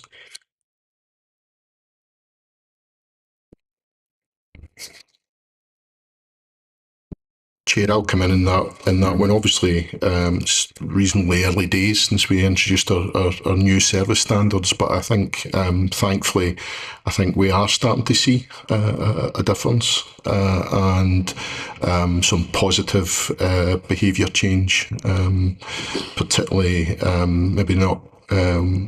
Across the piece, I'm thinking particularly in Bathgate is where we've seen probably the more instant change in behaviours. Since we've introduced the service standards, we've only had reason to issue one fixed penalty notice for commercial bins, and that's maybe a positive sign that behaviour change is getting the desired effect. And was that following engagement with that? It was, yeah. It was a very much a last resort measure. Thank you. And I suppose just following on from that, are there any plans for a more coordinated attempt to engage with businesses? Rather than just dropping off a leaflet on an ad hoc basis? I think the work we did following the agreement of the service standards was obviously to advise businesses as that policy was agreed, but we'll always be happy on an ongoing basis to have engagement with businesses to make sure that you don't have any proactive plans to coordinate a more targeted sort of engagement process with businesses across West Lothian? I think there'll be ongoing engagement, yeah. Okay, all right. That was very cryptic. I just have the one question, and it was just about Spring Clean Scotland. So, I mean, it's a fantastic campaign and you do tend to see quite a lot about it. I wondered what they provide you guys with to help you engage with the campaign. So, you know, when I, as a bookshop, take part in a national campaign, we often get sent, it's never money, it's sort of in kind.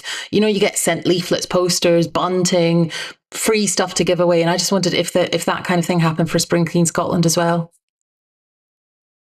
Chair, I don't know the specifics of that, I'm afraid.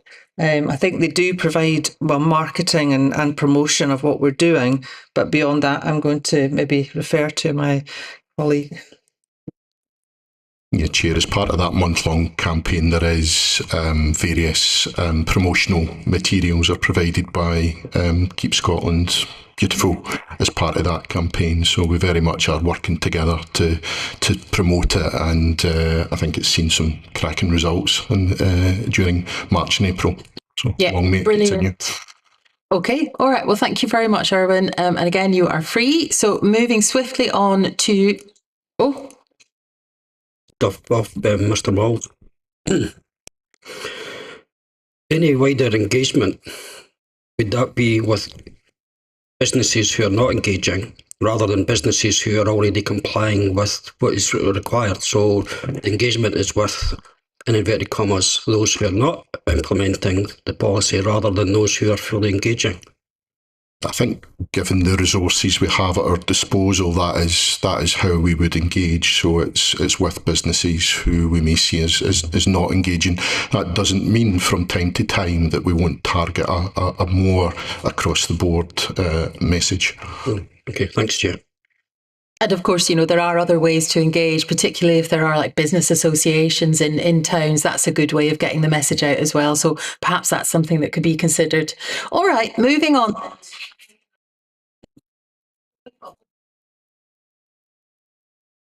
To yourself, Dougie.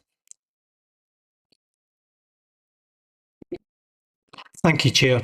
The report is an update on locality planning progress in Bridgend as part of one of the 6 locality plans across West Lothian, which are subsets of the community plan. I'll highlight a couple of points in the report. I think one of the things I want to highlight today is the door knocking campaign that's started with the community regeneration officer and partners in the recent months. So I think as you see in the report, been around a few houses in the village and 53 people have engaged with that. And 56 people sort of engaged with the process and raised a few issues, noting their awareness of some of the service provision and what their interest would be. I think from that there's a bit of support and interest in the tool library, and I think it's also noticeable that there was about 11 people said who'd be interested in being involved in other things in the village. I know that's been further discussed with the partners group since the report was written, and that'll be ongoing. I think there's more work to be done on additional door knocking to make sure the village is covered, but it's been a useful start to the process. In terms of other elements of the report, the Bridgend Fund Day was awarded a small additional fund through the council's gala and summer events fund of £635 to support the Fund Day. It's become a fairly established regular event in the summer, led mainly by Youth Space and other partners, and again that'll be part of the overall Youth Spaces summer activities for young people across the summer programme that's been funded through the council's other funding stream for the summer programme. Also worth noting, Linlithgow CDT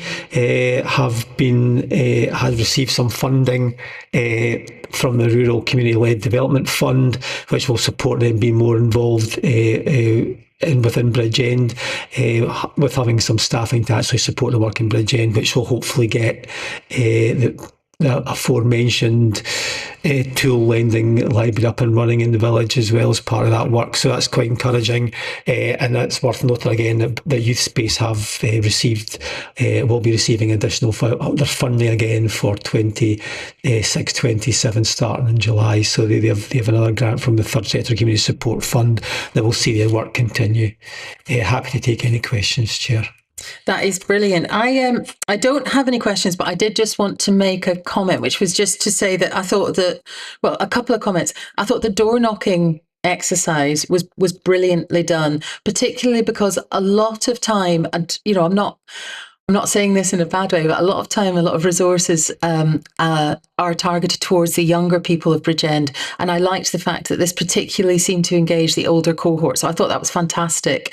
And I've said to Brendan, I also think, that's brilliant news about the Community Development Trust, who are now applying for a new project officer. And also, I thought that the Place in Childhood, that project was brilliant. I thought it was just so valuable. So those are my comments. And now I'll open it up to questions. Questions? Okay. Any questions? Okay, so a comment then. Thanks, Dougie. Again, much like Sally, I just wanted to amend the teams and those that were involved in doing the door knocking around the community, from Opal Cyrenians and Caledonian Credit Union, and getting to know the older generation that are in the village, and listening to what their needs and wants and likes would be, and I think that's a really positive way forward. I know from speaking to Opal that they are very, very keen to try and get other things involved in the village and are trying to engage with the larder as a means to do that. So I'll continue to support the larder and Opal to try and do that kind of thing. But the other thing that I just wanted to share to you was that the current timing of the meetings for the regen. Yeah, they don't work, do they? They don't. That essentially excludes the larder every week because when it's arranged for, that's when they need to go to fair share and collect all their stuff. And I think, you know, they are one of the active partners in the village, and I think it's important that we try and negotiate a different time, even if it's alternate times, so as that they can be able to liaise direct and it's not coming third hand, because I can update them because I'm not there, because I'm there every week, but it should be coming from them because the volunteers are Food Hub. Thank you. Yeah, happy to take that back, and I'll speak to a colleague. Okay, fabulous. All right, so now we are moving on to item 11, which is the decriminalised parking enforcement public consultation. And that is over to yourself, David. Thank you, Chair. The purpose of this report is to provide the committee with an update on proposals to progress an application to Transport Scotland for decriminalised parking enforcement powers for the council. This report details the consultation that is being carried out to be included in any business case that is sent to Transport Scotland should an application be made for decriminalised parking enforcement powers. The agreed question set for the consultation that is set out in Appendix 1 of the report. Consultation period commenced on the 11th of May and will close 8 weeks later on the 3rd of July. The responses from the consultation will be analysed and reported back to a meeting of the Environment and Sustainability PDSP.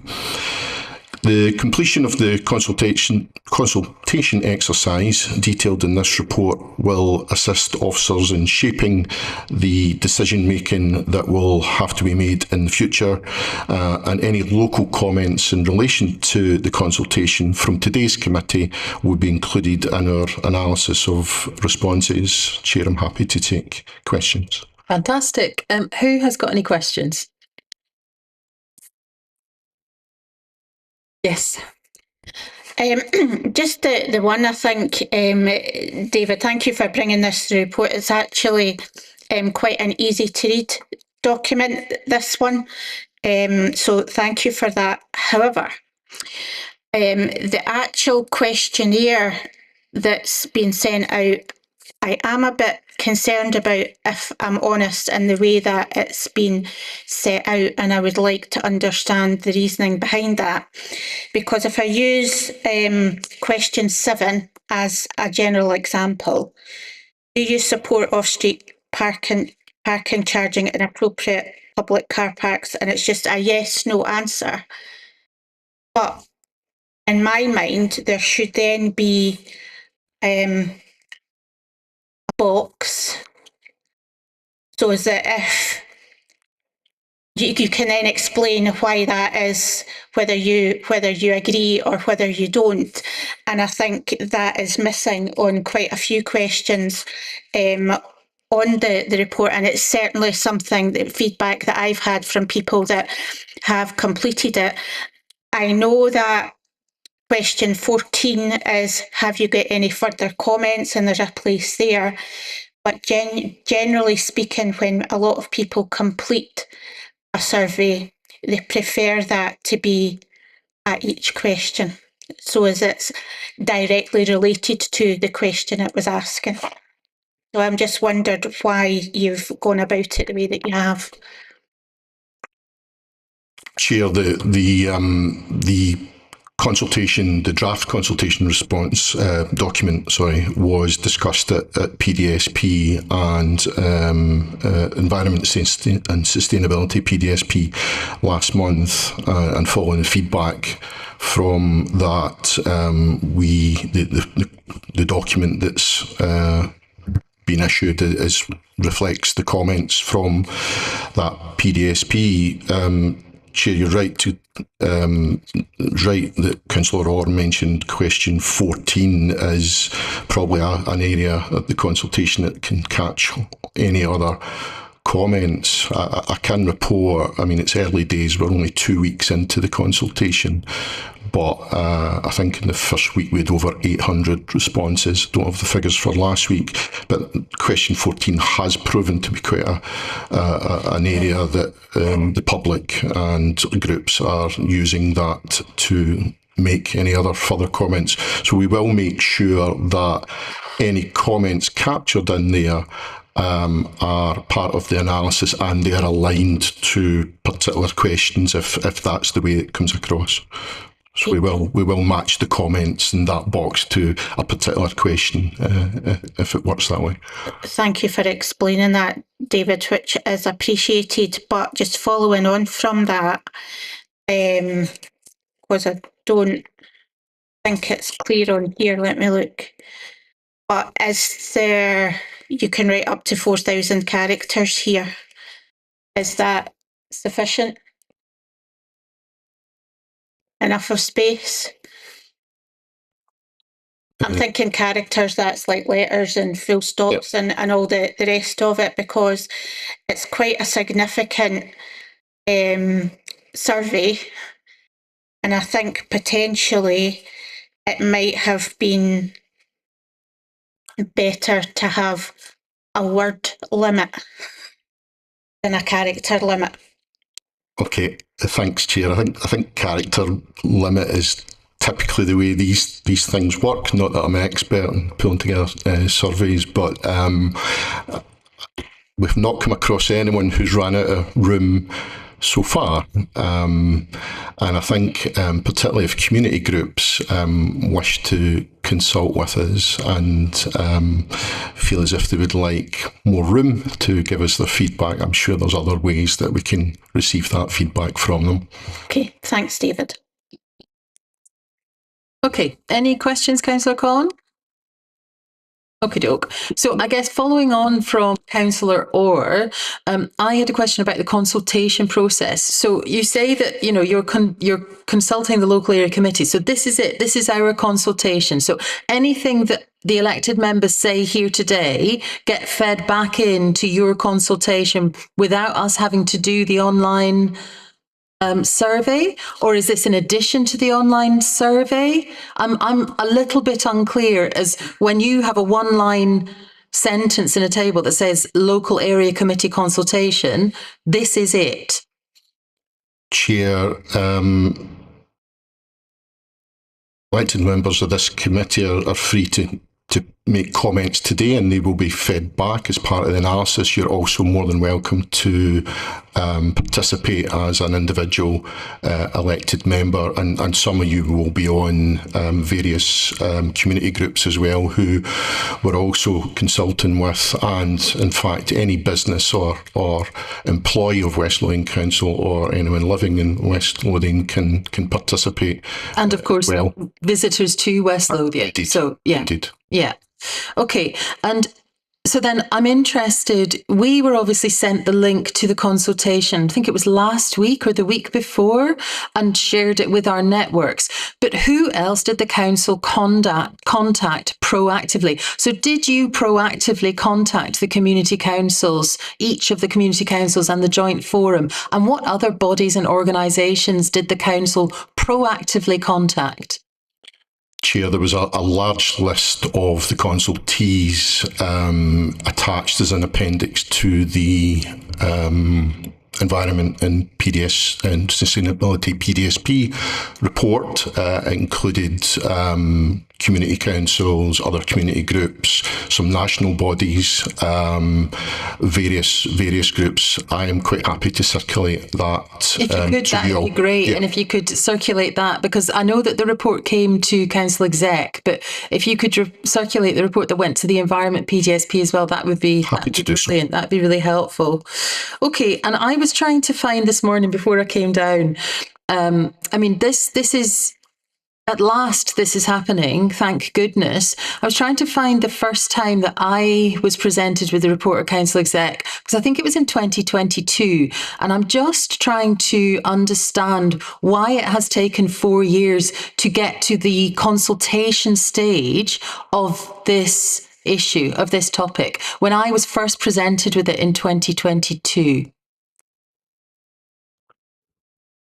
Chair, I think I picked this up in late 2023, so I'm probably only going to comment since I've had a direct involvement in it. We did take a paper to Council Executive, PDSP in February of 24. We took an update paper in January of this year to Council Executive that sets out the timetable going forward. In the intervening period, we've had parking strategies consultancy reports. There has been an awful lot of work behind the scenes, but essentially, we are where we are now. We do have a commitment to move at pace going forward, and that was set out in the report to Council Executive in January. Because I've been speaking to elected member colleagues in Fife, East Lothian, Mid Lothian. They did this piece of work within about 18 months, and I'm just wondering why it's taken West Lothian Council so much longer. Although I accept, we are where we are. So I suppose the most important question is, when do you think a business case will be ready to be submitted to the Scottish Government? And following that, how long do you think it'll be before it comes into effect? I think firstly, I can't comment on other councils and the steps they've went through. I know some councils will have employed consultants to take them through the process. We've done it internally. In terms of the commitments given to Council Executive, I think we signified that we'd be looking to take a business case back to Council Executive for their decision in September or October of this year. So that would be the submission of the draft business case to Transport Scotland.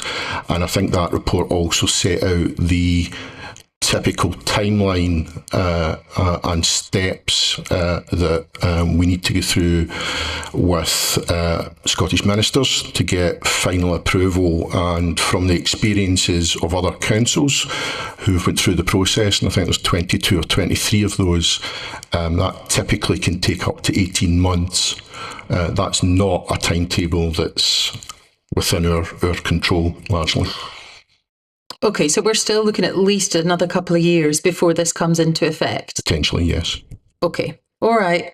So, I mean, I'm not going to run through the survey questions, but I will give you a comment, and I would appreciate it if you fed it back. And obviously I'm speaking here as an elected member for the Linlithgow ward, but I can tell you that the decriminalised parking enforcement is something that has been near the top of the priorities for myself and all of the people that I deal with, residents in the community, visitors to the community, other businesses that operate within the community. It is one of the top priorities.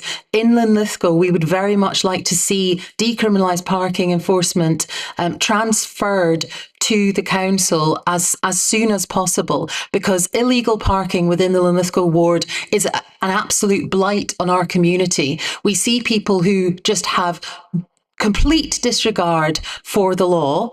We know that the police do their best, but they simply don't have the resources. In a town like Linlithgow, this could be also a really valuable source of income generation because of the tourist and visitor footfall that we have on a year-round basis. So I think I am speaking, as I said, as an elected member for the Linlithgow ward, but for me and for many of the residents and constituents that I am in constant contact with, this really is a top priority. We want to see it enacted as soon as possible so that we can stop the blight of illegal parking in our ward and people can go about their daily businesses and visitors can enjoy the town as at its best. Okay. So finally then today we have got, yeah, of course. Yeah. You said you didn't have any, but that's fine. Okay. You want to do questions first? It's a comment. You said you didn't have any questions. All right, okay. I just wanted to have it put on record that actually decriminalised parking was first taken to council for discussion in 2019 and not 2022. So by the time this is actually implemented, if it's another couple of years, you're looking at 10, 11 years down the road, which is absolutely ridiculous, if I'm honest. And I completely concur with Councillor Patel and the comments that she said, that she mentioned there about overall parking in Linlithgow. We're a town that attracts 100,000 plus visitors to Linlithgow Palace alone. But one of the things that I remember from one of the original papers was that Linlithgow is not even going to be the first town to have this implemented. It's actually going to be Bathgate and Livingston. Bathgate and Livingston. Apparently they're top tier and we're second. And I would really urge the team to reconsider. And because of the issues that we've got, partly due to the way that we're a conservation town and the roads are the way that they were built hundreds of years ago or whatever, but I really think that Linlithgow, the team should reconsider with a view to putting Linlithgow at the top of the priorities for implementation when that comes to fruition. Thank you. Councillor Conn? Chair, as one who's probably been more involved with parking than anyone here on the panel, I'm well aware of the situations which I've had within the council and discussions and over a period of time. I indeed can remember before being on the council there were proposals to introduce parking charges on street previously, which when it went out to public consultation it was finely balanced with competing interests by residents, shoppers, businesses, and the cry that there is not enough parking spaces in Linlithgow, which I think is the case, and it's partly due to the nature of the historic nature of our town centre. Regarding any delays or pauses in proceeding with this, I think members need to remember of the financial model that the council needs to produce to actually implement DPE. We can bring it in and make a loss, which would actually be a reason to be castigated by members of West Lothian. As a whole, there are areas where DPE will be of greater benefit, and I think this is what the consultation process will help to bring out. And positions previously thought as far as introduction could be reviewed and brought forward or changed or whatever it is, because this is a consultation about bringing it in the foreseeable future. Regarding the process in 2019, I would just highlight that we were coming out of COVID and there was changes to how actually people were employed at that time, whether they were employed in the house, didn't go to work and whatever, and there was a lack of people who would actually be liable for parking if we were to bring people in because people were working at home. So all in this. 2019, we hadn't had the pandemic. Excuse me, sorry, I think if I make a comment, I'm entitled to make it rather than being interrupted, Chair. Sorry, I just thought that you might want to correct, because I think in 2019 that was before the pandemic. I think maybe I said we were coming out of the pandemic in 2019. we hadn't had the pandemic in 2019. I think we did. We were coming into the pandemic. Okay. Equally, I think when there's criticism of illegal parking, I think we have to recognise that that is a Police Scotland matter at the moment, and it's because Police Scotland are not implementing the processes and the procedures which are in place is bringing us about to do that. So that is not an issue for the council, but clearly it's a consequence, because by them not implementing the legislation that they're responsible for, all councils are having to look at DPE. But the bottom line is, DPE is not for Christmas, it's forever. And we need to be careful that any scheme that we bring in or take that over, we can't suddenly say, oh, this is not working for us anymore, and ask the police to take it over. So I think, whilst I can understand the nature of it, each other local authorities have brought in DPE to suit their circumstances. But I can remember being told that when Edinburgh were one of the first major cities to bring in DPE, the first thing that happened immediately after that, there was chaos in the city centre in the evenings, because officers of Edinburgh Council didn't appreciate it wasn't a 9 to 5. This was transferring it lock, stock and barrel, and they didn't appreciate that when that decision was made by Edinburgh Council. So I think whether we were slow or we have been slow, that's in the past. The consultation is out, there's a timetable there, and we need to get it right. And there's issues which I have as far as Linlithgow is concerned, where if we bring in parking charges, for example, in the town centre, how would that impact on neighbouring streets, residential streets nearby, such as Castle Terrace, Strawberry Bank, and that nature, where we've already have situations where residential streets are affected by commuter parking.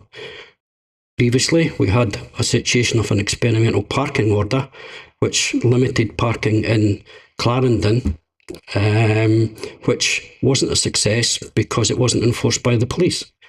We need to consider that, in my view, as part of a DPE and put a scheme in place that reflects our past experience in Linlithgow and bring that in, taking on board the concerns that you've actually expressed. So I think the scheme that comes forward needs to be comprehensive, but more importantly, it needs to be supported by our local communities that this is the correct and proper way to proceed. And parking charges is a price that needs to be paid to have a system which is effective for all our communities and all our businesses, residents, and indeed visitors to our towns. Thank you. Brilliant. Thank you very much. Can I just come in there? Yes, of course. Just finally, just to correct Councillor Con there, that the first incidents of COVID in Wuhan and China were in November 19, and lockdown didn't start until March 2020, which is when I was thrown out of government buildings back to the house to work at home. So just wanted to clarify the dates there. Thank you. Thank you very much. And I think I'm just going to finish by saying thank you very much, David, for bringing the consultation to us today. And I, again, speaking for myself, would always rather that we tried to do something to mitigate it rather than just look on past experience and say, well, that didn't work then, so it's not going to work now. So hopefully we can find a proactive and positive way forward. Right, so that brings us to the final item on the agenda, which is the work plan. And I just had a question. Item number 7 here, the local development plan and local place, the Craig McCorrison report. We've never had that. It's been on the work plan for about 3 years and we've never had the report. Is it coming? Chair, there's a report coming in August on the update on the local delivery, the local development plan in terms of the work around that. So that's due to come in August. So we'll add that to the work plan if members are in agreement. Okay, all right. And then just the final thing, I would like to add a report, a request for a report. And I've got the email here so that I don't get this wording wrong. But as far as I can understand the wording, if a majority of the members of the local area committee agree this, then we can request that officers bring a report to the LAC, that the subject of which is focused on the scrutiny of council policy as it relates to a ward issue. So the ward issue that we would like to scrutinise is the management of roads, maintenance and repair, and also of traffic monitoring. And it will only relate to the ward of Linlithgow. And if a majority of the members on the panel agree, then we can request that to be added to the work plan. I think I've got that right.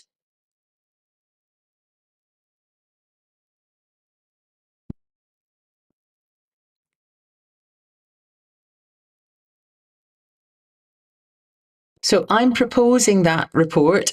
Would anybody like to second it? So Councillor Orr will second it, and then Councillor Conn, I'm not sure if you support it or not. Fantastic. So that is a unanimous request. That is brilliant. Okay, and with that, thank you very much to everybody for coming along today. Right, Gemma, would you like